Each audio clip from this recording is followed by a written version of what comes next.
Graças, queridos. Graças, paz, igreja, como que vocês estão? Tudo na bênção, tudo na paz.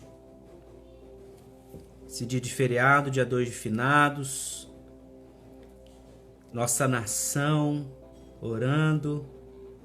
Ó, minha prima Valdirene já tá aí, curtindo. Graça e paz, Valdirene. Prazer ter você aqui. Olha, Douglas.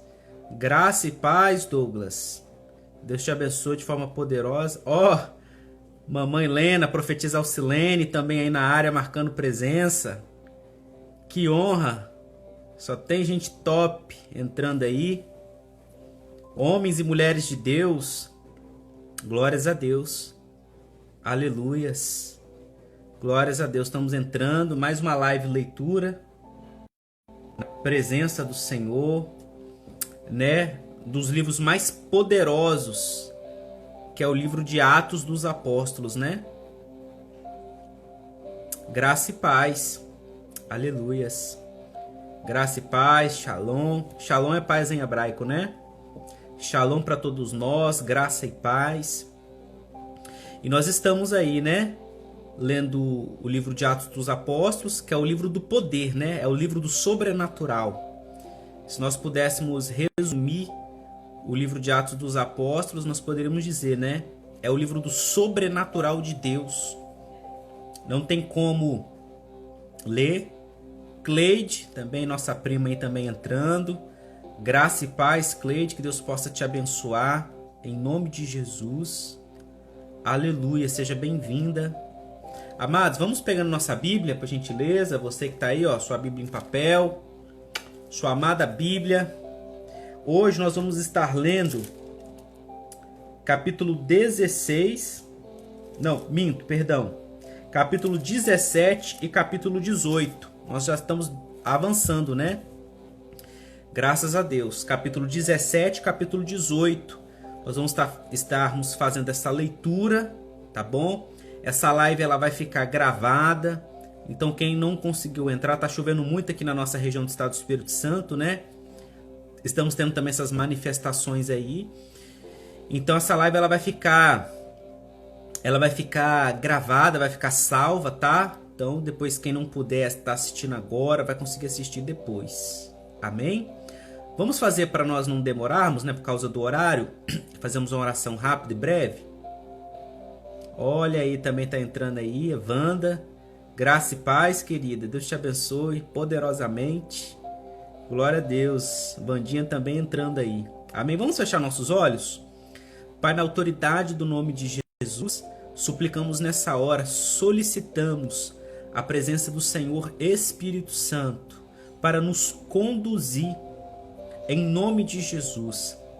Suplicamos e solicitamos a Ti também o auxílio, a ministração dos Teus anjos. Nos guarda, nos guia nessa nossa conexão e vai nos abençoando nesses minutos que aqui nós passaremos nesta live, orando, ó Pai, lendo a Tua palavra, meditando. Assim nós oramos a Ti, em nome de Jesus. Amém. Amém, glória a Deus. Mas então vamos para essa nossa live leitura. E hoje, então, livro de Atos dos Apóstolos, capítulo 17 e capítulo 18. A evangelista Creuza também está aí comparecendo. Glórias a Deus, Deus abençoe poderosamente também nossa evangelista Creuza, em nome de Jesus. Vamos ler aqui do capítulo 17, então nós vamos começar, amém? Livro de Atos dos Apóstolos, capítulo 17. Vamos ler até o versículo 14, porque é um assunto, depois nós terminamos o resto para não embolar, ficar muita informação também. Não vai ter uma profundidade de um estudo, né? Porque aqui, por causa do horário, é um pouco mais rápida, mas também não vai ser tão superficial. Então vai ser uma leitura que ela por si só já vai estar nos alimentando, amém? Então vamos lá. Capítulo 17 até o versículo 14 diz assim: E passando por Anfípolis e Apolônia, chegaram a Tessalônica, onde havia uma sinagoga de judeus. E Paulo, como tinha por costume, foi ter com eles e por 3 sábados disputou com eles sobre as Escrituras, expondo e demonstrando que que convinha que o Cristo padecesse e ressuscitasse dos mortos. E este Jesus que vos anuncio, dizia ele, é o Cristo. E alguns deles creram e ajuntaram-se com Paulo e Silas, e também uma grande multidão de gregos religiosos e não poucas mulheres principais. Mas os judeus desobedientes, movidos de inveja, tomaram consigo alguns homens perversos, dentre os vadios, e ajuntando o povo, alvoroçaram a cidade. E assaltando a casa de Jason, procuravam tirá-los para junto do povo.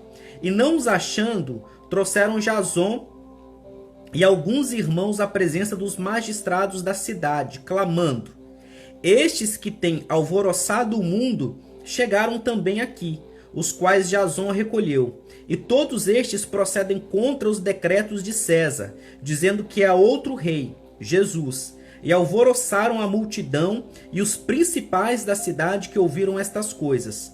Tendo, porém, recebido satisfação de Jason e dos demais, o soltaram. E logo os irmãos enviaram de noite Paulo e Silas a Bereia. E eles, chegando lá, foram à sinagoga dos judeus. Ora, estes foram mais nobres... versículo 10. E logo os irmãos enviaram de noite Paulo e Silas a Bereia.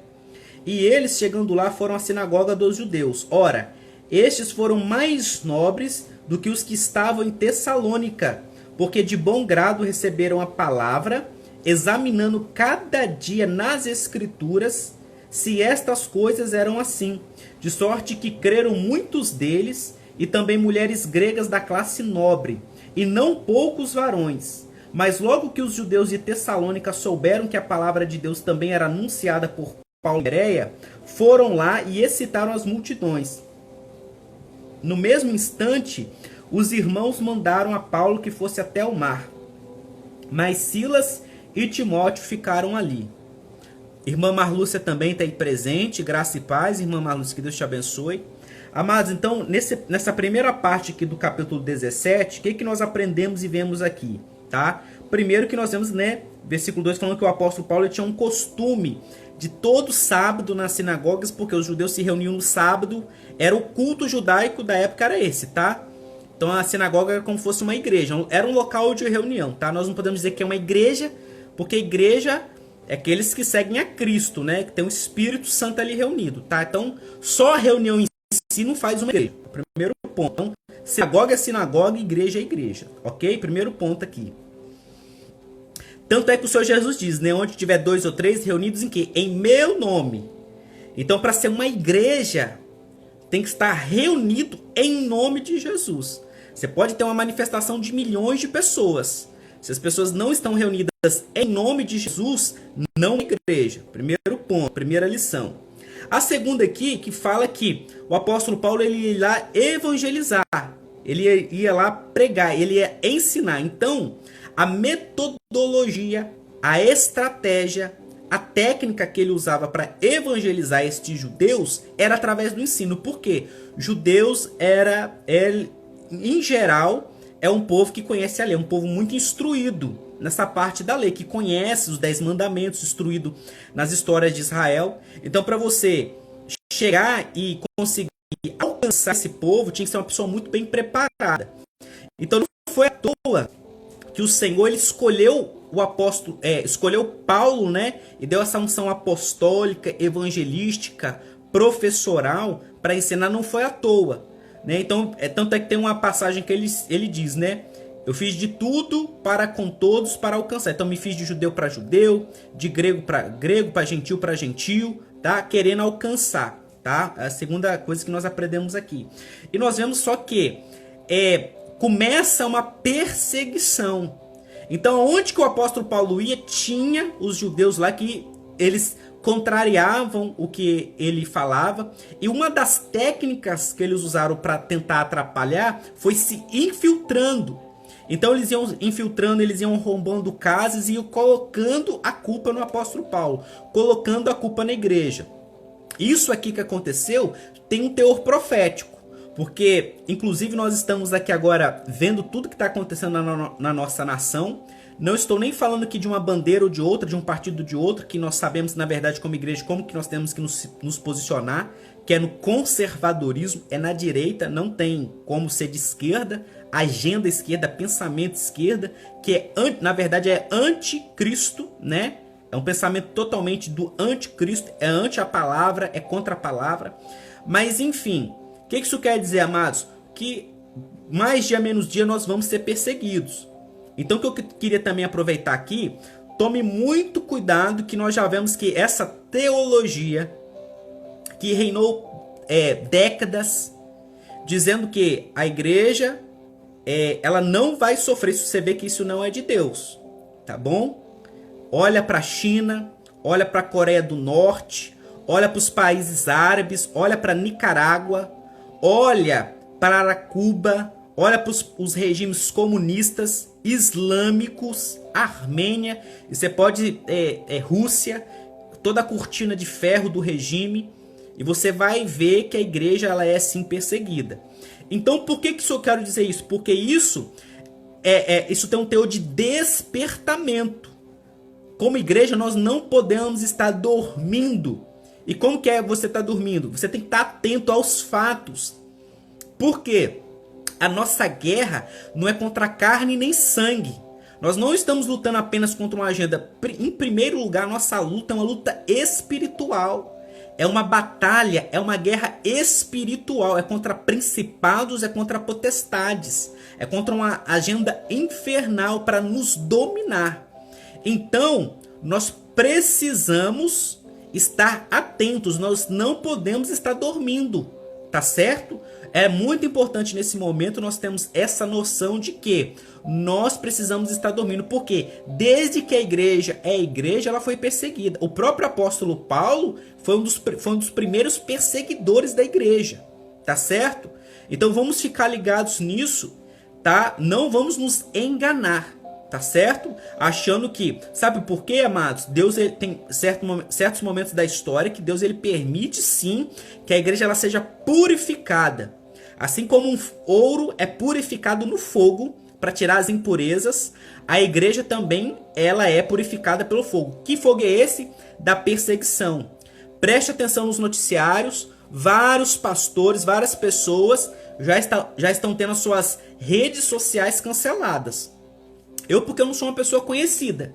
O que eu estou falando aqui agora, por exemplo, já seria derrubado, já seria censurado, caçado, perseguido. Por quê? Vocês podem, não estou aqui pregando alarde, mas prestem atenção.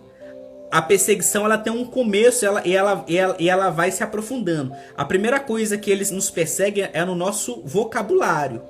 Você pode ver que agora projetos para tributar os dízimos das igrejas, caçar o nosso direito de reunião, o nosso direito de livre discurso. Então o que eles já estão falando? Que aquilo que nós pregamos aqui é discurso de ódio, que é discurso de intolerância. Por quê? Porque a palavra é uma espada de dois gumes e ela confronta o pecado.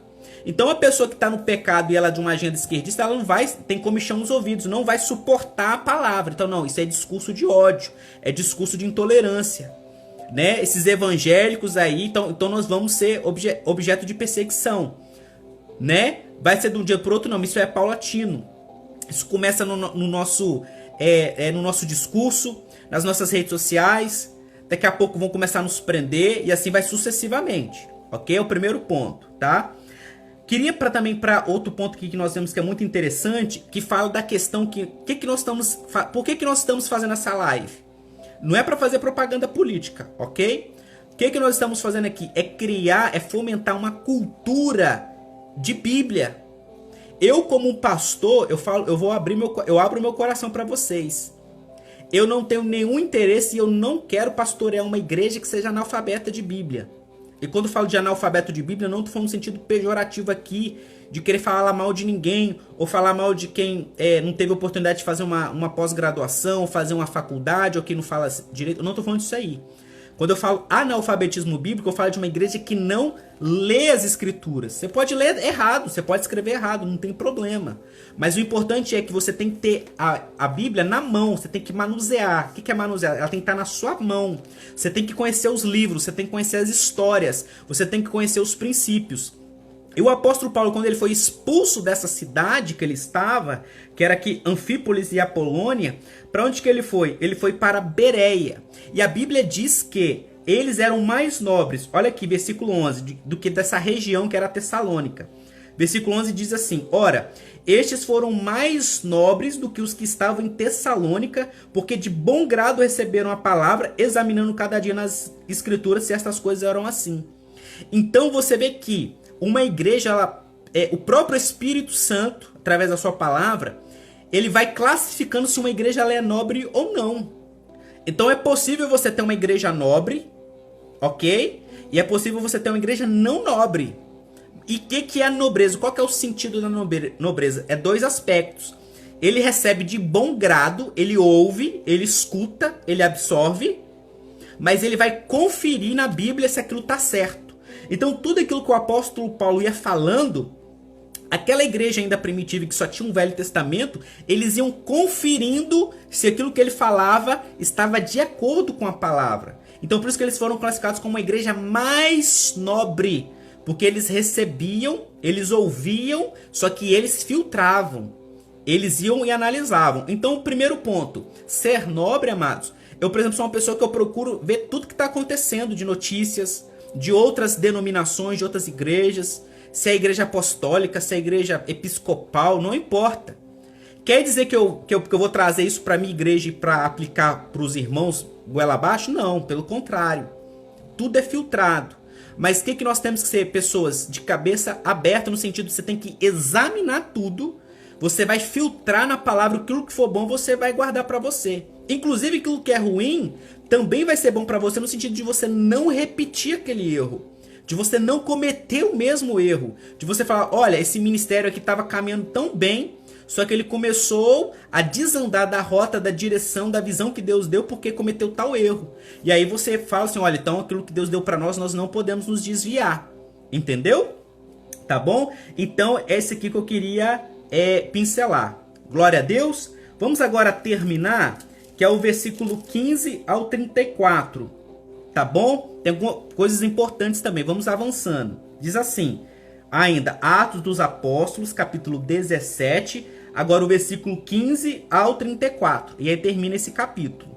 Isso mesmo, evangelista Creu falando, temos que examinar, isso mesmo. Então, eu como pastor não tenho interesse de ter uma igreja analfabeta bíblica.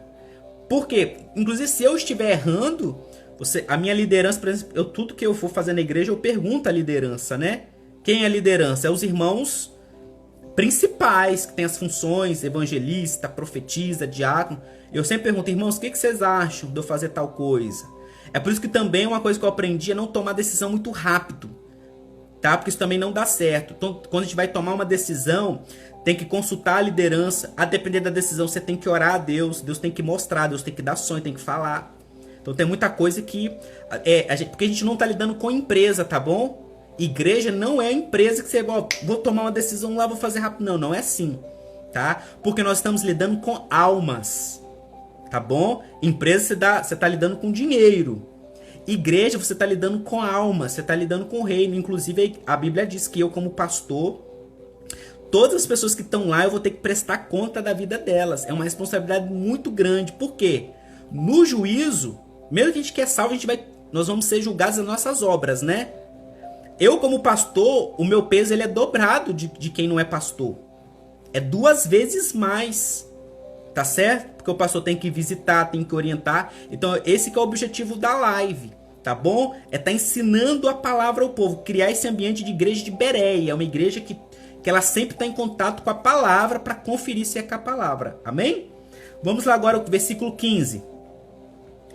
E os que acompanhavam Paulo o levaram até Atenas. O que nós vamos ver aqui agora que é muito...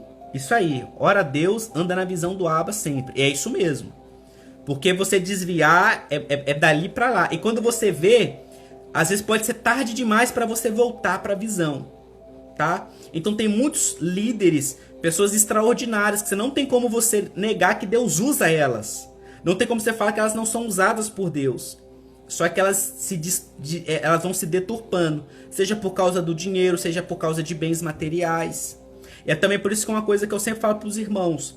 Eu, por exemplo, não estou falando mal quem não é igual a mim, mas eu, por exemplo, sou um pastor voluntário. Em que sentido? Eu tenho a minha profissão, eu sou advogado, né? Então, assim, eu não montei um ministério porque eu quis, eu não abri um ministério em rebelião e nem para fazer uma máquina de dinheiro. O ministério para mim é vocação, é por amor, é um ofício, tá certo? Mas é a mesma coisa que o apóstolo Paulo. O apóstolo Paulo, ele fazia as tendas dele lá. Ele era apóstolo, mas era um apóstolo que trabalhava, tá certo? O maior apóstolo, que escreveu mais de metade do Novo Testamento. Então ele tinha que fazer as duas coisas, não é fácil, né? Porque eu sou pai, sou esposo, tenho casa, tenho que trabalhar e tenho que cuidar do ministério. Mas sou o quê? Um pastor voluntário, né? Não pego o dinheiro da igreja, não montei império, porque é uma das coisas que Deus sempre colocou no meu coração, que é uma das coisas para me preservar. Em que sentido? Presta atenção que até a gente tá aqui num bate-papo, né? Claro que é uma live, mas aqui a gente vai à questão de um bate-papo. Algo chamado independência financeira. Porque se você não tem uma independência financeira, nada contra. É bíblico também quem recebe, tá bom? Não tô falando que é antibíblico, não. Mas é uma escolha.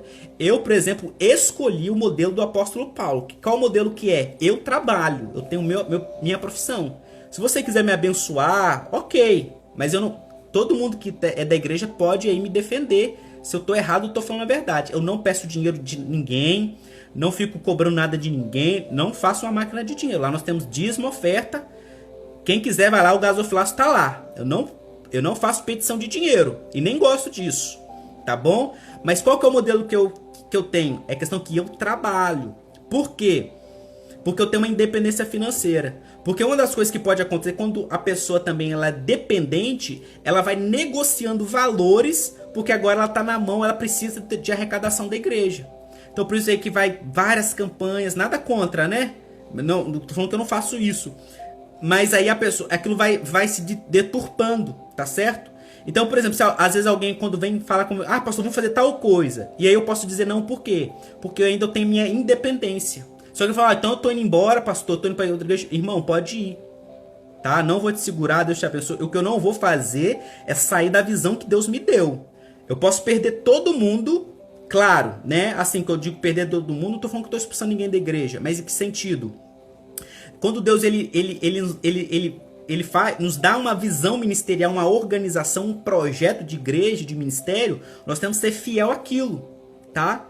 E aí às vezes vai acontecer que o próprio Deus ele vai permitir de nós sermos provados, nós vamos ser fiéis e leais àquele propósito. E às vezes alguém fala assim, pastor, vou fazer tal coisa. Eu falo, não, irmão, mas Deus não falou isso. Vamos continuar. E é por que eu presto essa questão da independência financeira? Porque imagina se eu não trabalhasse e fosse dependente. Eu ia falar sim para tudo. Porque aí eu preciso, aí eu tô na mão da igreja, eu tô na mão do dízimo. Porque aí eu tenho que fazer aquilo que a pessoa quer. Porque eu não trabalho. Então é esse modelo que eu sigo, de independência financeira. Olha, não, é esse modelo aqui. Não vamos desviar da rota. Por quê, amados? Porque eu vou ter que dar conta de vocês. E o rigor do juízo para mim vai ser dobrado. Por quê? Porque eu tenho conhecimento da palavra. Porque eu sou líder. E eu tenho que seguir, né? Tá, evangelista Creuza, é verdade. O pastor Bruno está comprometido com a palavra. Amém. Obrigado. Né, pastor Érica, temos que ser fiel com Deus, vamos continuar na visão. Isso aí, tá bom? Então Deus ele vai nos provando. E aí, conforme nós vamos sendo aprovados, ele vai fazendo a igreja crescer. Porque um ministério ele não nasce de uma noite para o dia, com uma semana, com um mês. É um processo delicado. E eu, como jovem pastor, Deus tem cada dia ensinado isso. Que vocês acham também que eu não queria uma igreja lotada de pessoas? Quem é que não quer? Com certeza. Mas o que é a minha preocupação? Não ter uma igreja inchada. Mas eu quero pessoas com raízes. E outra coisa também, eu quero pessoas que sejam usadas por Deus, com seus dons, com seus talentos. Eu não tenho ciúme do púlpito, não quero ser o único a ser usado. Não, eu quero que todo mundo seja usado, que todo mundo tenha o seu ministério destravado. E assim ser uma igreja saudável, com o pessoal conhecendo a Bíblia, tá bom? Amando a palavra, uma igreja que ora, que jejua, que busca. Hoje, por exemplo, de hoje para amanhã nós vamos fazer nosso jejum, que amanhã é o nosso culto de oração. Amém? Vamos prosseguir então aqui. Agora, presta muito bem atenção que nós vamos ver aqui, ó. Pastor Luiz Marcos Monteiro também, graça e paz. Deus abençoe a sua vida, em nome de Jesus. O que nós vamos ver aqui agora de forma rápida? Eu quero que você preste muita atenção aqui, que também tem um ensinamento valioso sobre debate e poder, tá bom? Aqui agora a vida do apóstolo Paulo em Atenas. Olha lá, vamos lá, versículo 15. E os que acompanhavam Paulo o levaram até Atenas, isso é lá na Grécia, né? Filosofia, fala de inteligência, filosofia, Grécia, que é onde ficam as nossas fortalezas mentais, tá? Toda a nossa sociedade, ela é grega, tá bom? Então vai prestando atenção aí. E enquanto Paulo os esperava em Atenas, o seu espírito se comovia em si mesmo, vendo a cidade tão entregue à idolatria, de sorte que disputava na sinagoga com os judeus e religiosos, e todos os dias na praça com os que se apresentavam. E alguns dos filósofos epicureus e estoicos contendiam com ele, e uns diziam: que quer dizer este paroleiro? E outros: parece que é pregador de deuses estranhos, porque lhes anunciava Jesus e a ressurreição. E tomando-o, o levaram ao Areópago, dizendo: poderemos nós saber que nova doutrina é esta de que falas? Pois coisas estranhas nos trazes aos ouvidos. Queremos, pois, saber o que vem a ser isto. Pois todos os atenienses e estrangeiros residentes de nenhuma outra coisa se ocupavam, senão de dizer e ouvir alguma novidade. E estando Paulo no meio do Areópago, disse: varões atenienses, em tudo vos vejo um tanto supersticiosos, porque passando eu e vendo os vossos santuários, achei também um altar em que estava escrito: ao Deus desconhecido. Esse, pois, que vós honrais, não conhecendo, é o que eu vos anuncio. O Deus que fez o mundo e tudo que nele há, sendo o Senhor do céu e da terra, não habita em templos feitos por mãos de homens, nem tampouco é servido por mãos de homens, como que necessitando de alguma coisa, pois ele mesmo é quem dá a todos a vida e a respiração e todas as coisas. E de um só fez toda a geração dos homens, para habitar sobre toda a face da terra, determinando os tempos já dantes ordenados e os limites da sua habitação, para que buscassem ao Senhor, se porventura, tateando, o pudessem achar, ainda que não está longe de cada um de nós, porque nele vivemos e nos movemos e existimos, como também alguns dos vossos poetas disseram, pois somos também sua geração. Sendo nós, pois, geração de Deus, não havemos de cuidar que a divindade seja semelhante ao ouro, ou à prata, ou à pedra esculpida por artifício e imaginação dos homens. Mas Deus, não tendo em conta os tempos da ignorância, anuncia agora a todos os homens e em todo lugar que se arrependam. Porquanto tem determinado um dia em que com justiça há de julgar o mundo, por meio do varão que destinou. E disso deu certeza a todos, ressuscitando-o dos mortos. E como ouviram falar da ressurreição dos mortos, uns escarneciam e outros diziam: acerca disso que te ouvimos, te ouviremos outra vez.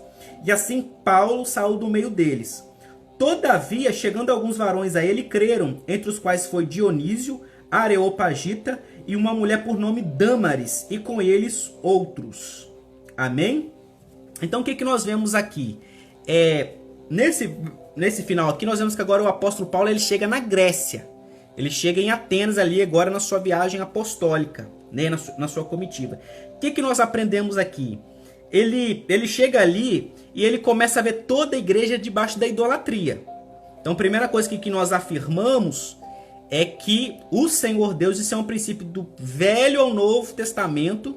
O Senhor Deus ele não aprova a idolatria, a adoração de imagem de escultura, tá bom? Então, essa é a verdade. Respeitamos denominações, religiões, mas a verdade tem que ser dita, infelizmente, ou felizmente, tá? Então esse que é o ponto. E agora ele é conduzido a um lugar, a Bíblia diz então que essa cidade era uma cidade que todos aqueles que eram nascidos ali e as pessoas que moravam ali, o que elas faziam era se ocupar de novidades. E quando eles ouviram, ele tá pregando de um homem que veio, que era Deus, mas esse homem morreu, ficou 3 dias morto, ressuscitou para dar salvação. E ele que criou todas as coisas. Sendo que eles tinham diversas divindades. Para tudo, tinha Deus do sol, da lua, de tudo, tá certo? E agora ele é levado ao Areópago, que é como se fosse a prefeitura da cidade, né? Onde que era era o local ali público, a praça pública de reunião, e ele agora começa a pregar. Então ele vai, ele prega. Uma das coisas que eu gostaria aqui de pincelar é quando ele fala aqui que Deus, versículo 30, mas Deus não tendo em conta os tempos de ignorância. Não sei se você já viu essa expressão, e ela é importante nesse sentido, tá bom? Ou qual sentido? De que Deus ele não leva em conta o nosso tempo de ignorância, ok? Então por isso que muitas pessoas, quando elas vêm para Jesus, elas se convertem, o passado delas ficou para trás. É óbvio que é necessário fazer um processo de libertação, de cura interior, de quebra de maldições, né, de amarrações, né, um processo de cura interior, de libertação, porque também não é automático você aceitar Jesus e está tudo certo. Isso aí é para fins de salvação, você está salvo, mas você tem diversos aspectos, áreas da sua vida que você tem que tratar, é necessário um tratamento espiritual, ok? Certo? E para finalizar, o que nós vemos aqui? Que uns começaram a rir, escarnecer, outros falaram que ia escutar depois, tá? E poucos que ali ela só fala que alguns se converteram. Então, assim, para finalizar essa parte, o que nós vemos aqui de lição é a questão do trabalho evangelístico. O porquê que o trabalho evangelístico ele tem que vir acompanhado de sinais de poder. Às vezes nós queremos debater com as pessoas no mesmo campo. Mesma coisa que o Mateu, tá? Às vezes o Mateu ele vai ser mais inteligente, mais preparado do que eu e você, tá? Então, você tem que estar... Aí que vem? Vem a demonstração do poder. Porque você, às vezes, não tendo o nível de conhecimento dele, mas Deus vai te usar para curar ele. Ou uma pessoa da família. E como que ele vai fazer para explicar o poder de Deus? Então, por isso que nós vemos que para o incrédulo é necessário que a igreja ela seja carregada de poder. Quando ele vai para a igreja de Corinto, ele não é que ele cometeu um erro, mas foi um aprendizado, foi uma lição. E quando ele chega em Corinto, ele fala, olha, irmãos, eu quando fui ter convosco, procurei não pregar outra coisa a não ser Jesus e esse crucificado. E as minhas palavras consistiram em demonstração de poder, né? Demonstração de espírito e de poder. Por isso que a igreja dos Coríntios é como se fosse uma Assembleia de Deus, era a igreja pentecostal da época. Ela que tinha ali os dons, os 9 dons completos, todos os dons, entendeu? Mais que, por exemplo, a igreja de Roma. A igreja de Roma também tinha, tanto é que ele fala, olha, ele fala da impartição. Ele fala, eu quero estar convosco, eu quero impartir um dom para vocês. Eu quero chegar e quero ter algo para impartir, fazer uma impartição. Né? O que é impartição? É transferência de dons, transferência de poder. Então isso é bíblico, ok? Moisés fez isso para Josué, impôs as mãos. Apóstolo Paulo fez isso para Timóteo. O próprio Paulo, a igreja de Antioquia, quando eles foram fazer a viagem, lá a liderança da igreja impôs as mãos sobre ele e sobre Barnabé. Transferindo unção, transferindo poder. Os 7 diáconos de Atos 6 também tiveram imposição de mãos, ok? Então, essa pincelada, tá? Então, é por isso que todo trabalho de evangelização nós temos sempre que estar orando para que ele venha juntamente com ele, com a pregação expositiva da palavra, da salvação, também venha o poder, tá? Para quebrar as estruturas religiosas. E Atenas fala do quê? Fala de sofismas. Porque a nossa sociedade é uma sociedade dominada pela filosofia. É por isso que o nosso evangelho também ele foi cooptado pela teologia, tá? Então é por isso que muitas denominações não têm poder, nem crê mais que os dons eles operam. Por quê? Foram dominados pela filosofia grega, tá certo? O príncipe da Pérsia. Aquilo que a gente falou lá sobre Daniel, né? O anjo ele desce, olha, eu venci o príncipe da Pérsia. Agora eu vou voltar e eu tenho que enfrentar agora o da Grécia. Ou seja, hoje a nossa luta aqui na mente é a guerra de narrativas, é a mentira, é o falso. Amém? Minha mãe, a diaconisa Maria, também entrou, glória a Deus. Vamos agora para o capítulo 18. Nós vamos ler então agora, do versículo 1 ao 23, tá? Vamos avançar aqui. E depois disto partiu Paulo de Atenas e chegou a Corinto. E achou um certo... Ou seja, olha aqui que eu estou falando, né? Ele está saindo de Atenas. Então você vê, olha que interessante aqui, só porque eu preciso falar isso. você vê que ele não conseguiu, assim, pelo menos nós não temos registro, pelo menos não tem registro, ele não conseguiu plantar uma igreja em Atenas. Não conseguiu plantar uma igreja em Atenas. Em Corinto conseguiu. Então agora ele está saindo de Atenas porque alguns ali creram. Mas, então você vê por quê, amados. O que nós temos que aprender aqui? Essa é até uma lição de evangelismo. É uma lição do profético. Em tudo, mas é uma pincelada, aquilo que eu falei, né? Não tem uma profundidade aqui de um estudo, mas também não é tão superficial. O que nós temos que aprender? Que cada cidade ela é regida por príncipe das trevas diferente. Por exemplo, é igual o nosso bairro Vale Encantado. Eu me esqueci qual é o nome que ele era antes, mas eu tava vendo lá, eu pesquisei, é por causa, é da família ali Laranja, né? Que era uma grande fazenda ali, assim como vários lugares de Vila Velha. Aí tinha uma lagoa, isso tá no Google, sobre a história do bairro Vale Encantado. Só que aí tinha lá uma crendice lá, alguma coisa lá, não sei de onde que eles tiraram essa história, que a lagoa era encantada, e por isso que ficou Vale Encantado. Ou seja, nós como já membros dali, que temos uma visão pro profético, de batalha espiritual, que nós cremos nisso, que eu como pastor e vocês aí, né, evangelista Creuza, profetisa Alcilene, o que nós sabemos? Lá nós vamos estar enfrentando principados das águas. Não tem lá a questão lá de Iara, que ela vinha, né, pelas águas e ficava encantando as pessoas, ou seja, esse espírito de encantamento. Ele encanta a pessoa, desvia a pessoa, impede a pessoa de ter a luz da verdade. Você vê nos desenhos animados, né, quando fala da sereia, isso está sempre ligado ao que? É o espírito do engano. O espírito de engano. Eu acho que depois, até por isso que eu linkei com um sonho que eu tive, né, sobre uma ilha lá, que tinha um monte de engano, várias coisas. Ou seja, então, por exemplo, o bairro Vale Encantado, ele tá debaixo de um encantamento que tem que ser quebrado. Então, lá em Atenas, né, Atenas era a deusa, o nome da cidade era o nome de uma deusa que era a deusa da sabedoria, a deusa Atenas, né, que é da filosofia. Então era muito difícil. Então você vê o seguinte, então essa que é a questão, que a função apostólica de estar plantando igreja, e nós como igreja, nós temos que mapear. Por exemplo, Diaconisa Maria mora em Santa Maria de Jetibá, né, terra de alemães. Então lá é outro lugar. Então lá, para você alcançar aquele povo, vai ser outras barreiras. Santa Teresa, por exemplo, que é do lado, já é uma colonização italiana, muito idólatra. Entendeu? Então já voltar para outros aspectos. Santa Maria de Jetibá já é um pessoal mais materialista. Você tá entendendo? Então, cada cidade, o que eu queria aqui aprender? Isso aí, ó, tem a lagoa até hoje. Então a história é essa, tá? Espírito das águas, dos encantamentos. Tá? Por quê? Porque você sempre tem que estar fazendo essa batalha, essa oração para que a igreja ela cresça. Não só a nossa, mas todas. Todas, porque todas são do reino de Deus, tá? Então essa questão, então ele está saindo ali de Atenas, não tem registro que ele plantou uma igreja lá, e agora ele está indo para Corinto, e Corinto sim, ele conseguiu, Corinto é como se fosse a Assembleia de Deus ali da época, assim, guardadas as proporções, mas em que sentido? Claro que também nós somos renovados e cremos nos dons, mas no sentido que eles tinham todos os dons. A mulher profetizava, todo mundo profetizava, tinha visão, revelação, curas, milagres, discernimento. Claro que estava em desordem, precisava consertar ali aquilo que o apóstolo Paulo falou, olha, tudo tem que ser feito com ordem e decência. Vamos parar com bagunça. Continue nos dons, mas com ordem e decência, ok?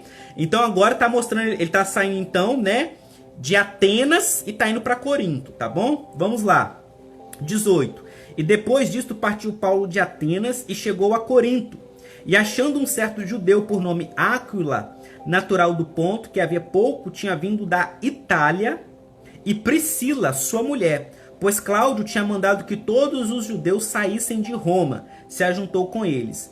E como era do mesmo ofício, ficou com eles e trabalhava, pois tinham por ofício fazer tendas. E todos os sábados disputava na sinagoga e convencia judeus e gregos. E quando Silas e Timóteo desceram da Macedônia, foi Paulo impulsionado pela palavra, testificando aos judeus que Jesus era o Cristo. Mas resistindo e blasfemando eles, sacudiu os vestidos e disse-lhes: o vosso sangue seja sobre a vossa cabeça. Eu estou limpo e desde agora parto para os gentios. E saindo dali entrou em casa de um homem chamado Tito Justo, que servia a Deus e cuja casa estava junto da sinagoga. E Crispo, principal da sinagoga, creu no Senhor com toda a sua casa.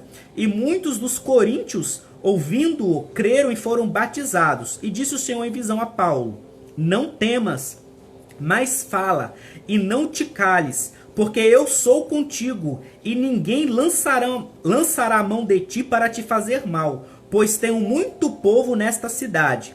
E ficou ali 1 ano e 6 meses, ensinando entre eles a palavra de Deus. Mas sendo Galho procônsul da Acaia, levantaram-se os judeus concordemente contra Paulo e o levaram ao tribunal, dizendo: este persuade os homens a servir a Deus contra a lei. E querendo Paulo abrir a boca, disse Galho aos judeus: se houvesse, ó judeus, algum agravo ou crime enorme, com razão vos sofreria. Mas se a questão é de palavras e de nomes e de lei que há entre vós há, vede-o vós mesmos, porque eu não quero ser juiz dessas coisas. E expulsou-os do tribunal. Então todos agarraram Sóstenes, principal da sinagoga, e o feriram diante do tribunal. E a Galho nada destas coisas o incomodava. E Paulo, ficando ainda ali muitos dias, despediu-se dos irmãos e dali navegou para a Síria, e com ele Priscila e Áquila, tendo rapado a cabeça em Secreia, porque tinha um voto. E chegou a Éfeso e deixou-os ali, mas ele, entrando na sinagoga, disputava com os judeus. E rogando-lhe eles que ficasse por mais algum tempo, não conveio nisso. Antes se despediu deles, dizendo: querendo Deus, outra vez voltarei a vós. E partiu de Éfeso. E chegando a Cesareia, subiu a Jerusalém, e saudando a igreja, desceu a Antioquia. E estando ali algum tempo, partiu, passando sucessivamente pela província da Galácia e da Frígia, confirmando a todos os discípulos. Glórias a Deus. Tá, nós já avançamos bem aqui. O que eu queria pincelar aqui com os irmãos? Coisa muito importante. De novo, o que é o ofício apostólico? O que é o ofício pastoral? Pastor, por definição, não é itinerante. Por que pastor não é itinerante, pastor Bruno? Porque a igreja não é itinerante. Cada cidade, cada bairro, a igreja ela é física. Ela fica parada. A igreja não fica viajando. Tá? E Deus, cada lugar tem que ter sua igreja. Cada bairro, cada cidade tem que ter a sua igreja. Ok? Então, o pastor, ele é local. E a igreja, ela precisa ter os seus pastores. Não apenas os líderes, como os pastores auxiliares e a liderança da igreja. Então, o pastor, ele fica estacionado. É um ministério que a gente chama de estacionário. Estacionário é aquele que é parado. Itinerante é aquele que fica em movimento. Já o ministério apostólico, verdadeiro, original, que a gente estava explicando, igual aquilo que eu falei, questão de que a gente chama de missionário, missionária, tá? Algumas igrejas, por questão de tradição e porque não reconheceu o ministério das mulheres, às vezes você tem uma mulher que ela é pastora, que ela é profetisa, que ela é diaconisa, aí fala, não, ela é uma missionária. Mas não, missionária existe sim, ou missionária existe sim, mas é quem está em viagem, é quem está na itinerância. Então, o que eu queria só mesmo aqui, eu não estou falando que nenhum nem outro existe, não. Só estou fazendo a diferença para a gente entender e ter um alinhamento aqui para nós conseguirmos identificar os ofícios ministeriais. Então, o ofício apostólico, ele inclusive existe até hoje. Por quê, amados? Você pode ver lá que nós lemos, ainda lá no capítulo 14, que fala que... por exemplo, olha, versículo Atos 14, 14 diz assim: ouvindo, porém, isto, os apóstolos Barnabé e Paulo rasgaram seus vestidos e saltaram para o meio da multidão. Ou seja, você vê que Barnabé era apóstolo também. Barnabé era apóstolo, assim como Paulo. Então, ou seja, não é só Paulo que era apóstolo. A igreja primitiva tinha vários apóstolos. O que é apóstolo? É enviado. Aquilo que a gente chama de missionário hoje. Então, apóstolo, por definição, é alguém que está em movimento. Então, tem que ter muito cuidado alguém que fala que é apóstolo, mas é uma pessoa que é líder de louvor. Isso não tem nada a ver, tá? Porque apóstolo está na itinerância. Ou a mulher também tem esse ofício apostólico. É alguém que está na itinerância, viajando, fazendo o trabalho, faz ali uma concentração, faz ali uma cruzada evangelística numa cidade difícil.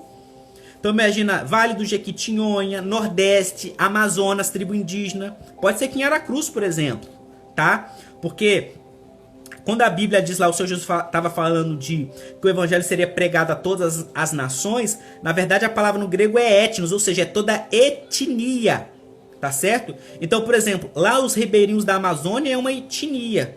Os índios aqui de Aracruz é uma etnia. Já lá em Minas, por exemplo, Resplendor tem os Krenak, é outra etnia. E assim sucessivamente. Tá bom? Então, você vê aqui que o apóstolo Paulo ele sempre está aqui em movimento, sempre está em viagem. Está sempre viajando. E outra coisa, então ele viaja, ele faz ali o trabalho, começa a pregar na praça pública, e aí começa a vir pessoas, começa a perguntar, ministra, libertação, cura, começa a reunião na casa de alguém, uma célula, daqui a pouco começa a chamar vizinho, começa a ir, aí uma família toda se converte, batiza nas águas, e depois é batizado com o Espírito Santo, daqui a pouco você vê, puf, uma igreja. Aí ele vai para aí ele estabelece uma igreja ali, aí ele tem que ficar ali cuidando, dando ensino das doutrinas fundamentais, tem que levantar uma liderança local, aí vai para outro lugar, só que depois ele volta para ver, para supervisionar, no bom sentido da palavra, como que aquela igreja tá. Porque ele levanta, mas depois ele tem que ver. E aí, como que tá essa igreja aí? Continua bem? Tá ok? Como que tá a liderança? Tá certo? Esse é o primeiro ponto, tá? Então você vê ali. É a mesma coisa também que a gente falou do ministério profético. Nós vemos lá na palavra lá, ó, por exemplo. Então assim, vocês entenderam o que eu falei? Atos 14:14, que até Barnabé era apóstolo.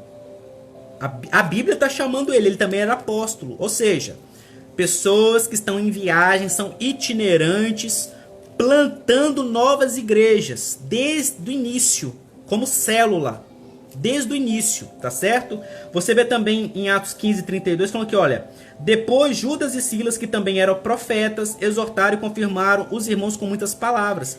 Então Silas, por exemplo, que estava com o apóstolo Paulo, ele é um profeta. Então você tinha um apóstolo e um profeta fazendo esse trabalho, um profeta juntamente.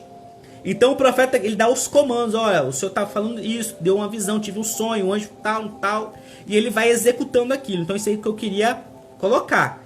Então o apóstolo não fica parado num lugar, ele pode ficar ali um ano ensinando, depois ele vai para outro lugar. O pastor não. A igreja ela precisa de pastores, que é um outro ofício ministerial necessário. A igreja ela não se mantém, é isso aí, ó, a referência aqui, evangelista Creuza. Atos 14:14, fala assim: ouvindo, porém, isto, os apóstolos Barnabé e Paulo rasgaram seus vestidos e saltaram para o meio da multidão clamando. Só que esse nome hoje ele está deturpado, porque você tem uma pessoa que ela assume a liderança de uma igreja, ela nunca sai, às vezes ela está tocando, está fazendo as coisas. Então, na verdade, é um pastor com título de apóstolo. Porque quem fica parado numa igreja aí 10, 15, 20 anos é pastor. Tá?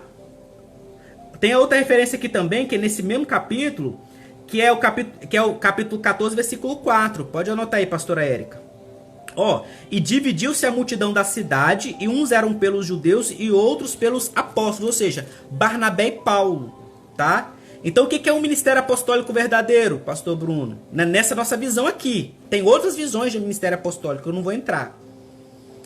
De rede, de você ser filho ministerial, de você ter um pai e tal. Não vou entrar nessa questão, nem vou, porque são pessoas de Deus, eu não vou falar mal delas, não vou nem citar aqui. Eu tô lendo aqui a palavra e estou aplicando qual que é o nosso entendimento Pérola Vila Velha, ok? Então o que é o ministério apostólico verdadeiro? É aquele que está plantando igrejas e levantando lideranças. É aquilo que, por exemplo, os fundadores da Igreja Assembleia de Deus eram. Eles vieram lá da Europa, lá, Estados Unidos, vieram para cá em Belém do Pará e fizeram a Igreja Assembleia de Deus. Vieram aqui implantar e foram plantando. Assim como também tem às vezes pessoas que a gente acha que é evangelista, porque o evangelista ele fica na cidade ali também, tá? Agora aquele que viaja assim, para outro estado e vai bem longe e plantando igreja onde não existe, esse que é o ministério apostólico. E é por isso que ele vai ter uma visão, ele vai estar fazendo todos os outros, tá bom? Então essa é a primeira coisa que eu queria aí explicar, tá? E às vezes é difícil explicar porque esse nome ele causa muita dor hoje, apóstolo, apóstola, porque muita pessoa tem sido ferida, tá? E aí acabaram sujando o nome. Então, apóstolo hoje, o que a pessoa linka com apóstolo? Dinheiro. Oferta, dinheiro, petição de dinheiro, escravidão. Você tem que ir lá limpar a casa do cara, você tem que ir lá trabalhar para ele, tá certo? E aí tá, olha só como que é bom de Deus não ter falado isso. Porque eu queria pincelar aquilo que eu falei lá no início. Olha aqui o versículo 3. E como era do mesmo ofício, ficou com eles e trabalhava, pois tinham por ofício fazer tendas. E todos os sábados disputava na sinagoga e convencia os judeus e gregos. É aquilo que eu já falei, até aqui na nossa igreja, aqui na Pérola. Né? Porque nós temos o culto na quarta, na quinta e no domingo. Tem 2 dias de folga pra gente fazer as coisas. Porque eu sou o pastor Bruno, eu sou advogado e eu trabalho. É as minhas tendas. Então, olha só. O maior apóstolo que já existiu, e nunca vai ter, não vai ter outro, não adorando o apóstolo Paulo. Mas, gente, a Bíblia, Deus usou ele para escrever a maior parte do Novo Testamento. Inclusive, você vê que o próprio livro de Atos, que não foi ele que escreveu, que foi Lucas, Lucas era discípulo do apóstolo Paulo. E você vê que metade do livro de Atos dos Apóstolos é dedicado ao apóstolo Paulo. Está falando da história dele. E o que fala no versículo 3? E como era do mesmo ofício, ficou com eles e trabalhava, pois tinham por ofício fazer tendas. Então, por aqui que você vê pela palavra que isso é antibíblico também, a pessoa achar que para se dedicar ao ministério ela tem que parar de trabalhar. O apóstolo Paulo não parou o ofício dele, não parou de trabalhar. E ele também não era pesado para a igreja. O que é pesado para a igreja? Ele não ficava cobrando dízimo da igreja. Ele não ficava cobrando oferta da igreja. Então, o caixa da igreja é o caixa da igreja. É aquilo que eu aplico ali. Eu estou pregando algo que eu vivo. Eu não toco nas... Tanto é que eu não sou o tesoureiro. Eu nem sei às vezes quanto que arrecada de oferta no dia. Eu dou a minha parte. Ok? Então, o que acontece? O que é o do gasofilaço, que é a tesouraria, o tesouro da igreja é da igreja. Eu não pego nada para mim. É óbvio que tem modelos lá que a pessoa é salariado. Não vou entrar na questão, mas o que eu falei com os irmãos. É esse que é o modelo que eu sigo aqui, tá bom, igreja? Pastor Bruno, o que eu sigo para mim? Atos capítulo 18, versículo 3. Assim como o apóstolo Paulo trabalhava, eu trabalho. E nunca vou deixar 100% da minha profissão. E outra coisa, ele fala que, olha, se você for olhar, o apóstolo Paulo, quando é que ele ia supostamente para a igreja para fazer o trabalho dele? Ia no sábado. Dia de semana ele trabalhava, ou seja, ele tinha os afazeres dele, ele tinha que trabalhar, ele tinha que estudar. Você acha que ele ia dar um estudo ele ia pregar sem estudar? Não. Então o que ele fazia durante a semana? Trabalhava, é o que eu faço. Então eu tô aqui, quando acaba essa live, o que eu vou fazer? Eu vou fazer meus processos. Eu tenho processo, eu tenho prazo aqui para entregar na justiça. Eu trabalho. Tá certo? Então esse que é o modelo. Então, por que é bom essa live leitura? Porque a gente vai agora pegando o modelo que tá na Bíblia. Então tá aqui, ó, o apóstolo Paulo. Então ele fazia as duas coisas. Ele viajava, mas aonde que ele ia? Ele trabalhava, ele fazia as tendas dele. Ele não cobrava primícia, não cobrava nada, tá? Caixa da igreja, tesouro da igreja, tesouro da igreja. O que é minha finança é minha finança, o que é o meu trabalho é meu trabalho. Tá certo? Então você vê que no sábado... Então quando que era o dia para fazer as coisas da igreja? Era no sábado. Era no sábado que ele ia lá, que ele ia na sinagoga, aí ficava o dia todo lá. Pregava, ia pra rua fazer as coisas. Mas e quando não era sábado, pastor Bruno? Ele trabalhava, é o que tá aqui, ó, versículo 3. E como era do mesmo ofício, ficou com eles e trabalhava, pois tinham por ofício fazer tendas.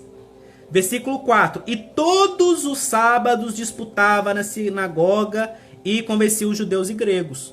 Então isso aqui é até bom, importante, pra gente simplificar, tá bom? O nosso modelo, e é o modelo que eu sigo para minha vida e que eu faço. Então eu tenho meu tempo que eu tenho que ser esposo, eu tenho que dar atenção para minha esposa, eu tenho que ser marido, eu tenho que dar atenção para o meu filho porque eu sou pai, e aí eu tenho que trabalhar, tenho que fazer os meus processos, e eu também sou pastor das minhas ovelhas, eu tenho que dar atenção para as minhas ovelhas. Mas, ou seja, tudo com ordem e decência. Tudo tem um dia pra gente resolver. É por isso que lá na nossa igreja não é aquela questão, ó, não liga agora. Não, é quarta, quinta, domingo. Depois, se crescer, tiver alguma coisa de programação, mas tudo previamente agendado. Por quê? Porque nós trabalhamos. Nós temos nossos afazeres. E outra coisa, nós somos voluntários, assim como o apóstolo Paulo. Então, é por isso que eu não fico ligando pros diáconos da igreja, para evangelistas da igreja, toda hora, não faz isso. Não, por quê? Amanhã a gente vai ter o culto, se eu tiver alguma coisa para resolver, a gente vai conversar. Por quê? Porque todo mundo tem sua programação, todo mundo trabalha. Então, esse era o ritmo que o apóstolo Paulo, ele implantava a igreja. Era sábado, ele ia lá fazer as coisas dele. Mas ele trabalhava. Essa é a primeira coisa que eu queria colocar. A outra coisa que eu queria ver aqui também, com vocês, é essa questão de, né, que ele foi levado ao tribunal, né? Ele foi levado ao tribunal, tá? Mas nada aconteceu. Deus falou assim, Paulo, não tenha medo, porque eu tenho muito povo nessa cidade. Eu vou entregar na sua mão. Então, amados, toda vez que o ministério está começando a impulsionar, as lutas vêm. E ele foi para o tribunal, mas nada aconteceu. Outra coisa que eu queria falar aqui com vocês de forma rápida, o versículo 18 fala que, olha, tendo rapado a cabeça em secreto porque tinha voto. Então, o que eu quero te dizer aqui também, que o voto ele ainda vale até hoje, tá? Independente se é Velho Testamento ou Antigo Testamento, você pode fazer voto. Você pode fazer voto porque o voto ele é válido. Só que o voto é pessoal, é você com Deus. Que é outra coisa também que eu não aplico na igreja. Eu nunca falo para a pessoa o que ela tem que fazer. Por quê? Porque o voto é uma experiência, pelo menos é o que eu acredito, é o que eu prego, o que eu ensino na igreja. Estou falando aqui para vocês. Voto é uma... Anota isso. Voto é uma experiência pessoal minha com Deus. E a partir do momento que você vota, isso vira lei entre você e Deus. Você tem que cumprir. Então por isso que eu não falo na igreja, ó irmãos, ó, Deus está falando aqui comigo, faça um voto aí de R$91, que é do Salmo 91, pega aqui um envelope e faça isso, está errado. Se Deus me impulsionou, então faço eu. Eu sou assim, curto e grosso nesse sentido. Deus falou com você, então faça você. Você não tem que ficar citando o voto para os outros, porque voto é uma experiência pessoal. Eu já tive experiência com Deus que Deus mandou dar ali... Vou falar aqui, não tem problema não, que isso já passou, não tem tempo, né? R$300, e eu vi o resultado da pessoa que não me pagou, não estava me pagando, que era para eu fazer 3 dias de jejum, segunda, terça, quarta, até as 3 horas da tarde, R$100 para cada dia. Quando foi na quinta de manhã, a pessoa foi lá e me pagou R$1.500. Isso foi, né, em outro ministério, outra coisa. Ou seja, mas eu não saí por aí pregando voto de R$300. E depois também Deus não me impulsionou mais, eu não fiz mais. Por quê? Porque foi naquele momento, foi uma experiência. Então o voto é uma experiência. Então eu estou ensinando aqui que existe, é válido, mas ele é pessoal. Se você quer, assim, Senhor, o que você quer que eu vote a ti? Aí eu te convido nesse sentido, mas aí é você com Deus. Tá certo? Isso aí. Voto é uma experiência própria, você com Deus. E a partir do momento que você vota, você tem que cumprir. Tá? Aí vira lei, porque aí você votou. Tá certo? É ligado na terra e é ligado no céu. E aí, isso aqui e tudo mais. Ok. Vamos agora para a gente terminar a nossa live. Versículo 24 a 28. Só isso aqui que a gente vai terminar. E chegou a Éfeso um certo judeu chamado Apolo, natural da Alexandria, varão eloquente e poderoso nas escrituras. Este era instruído no caminho do Senhor e fervoroso de espírito. Falava e ensinava diligentemente as coisas do Senhor, conhecendo somente o batismo de João. Ele começou a falar ousadamente na sinagoga, e quando ouviram Priscila e Áquila, o levaram consigo e lhe declararam mais pontualmente o caminho de Deus. Querendo ele passar a Caia, o animaram os irmãos e escreveram aos discípulos que o recebessem, o qual, tendo chegado, aproveitou muito aos que pela graça criam, porque com grande veemência convencia publicamente os judeus, mostrando pelas escrituras que Jesus era o Cristo. Então agora nós vamos encerrar aqui, é o último ponto sobre Apolo em Corinto, né? Em Éfeso, em Corinto. Inclusive, foi essa pessoa aqui que depois deu um trabalho para a igreja lá, que você vai ver em Coríntios. Que uns falam assim, olha, eu sou de Pedro.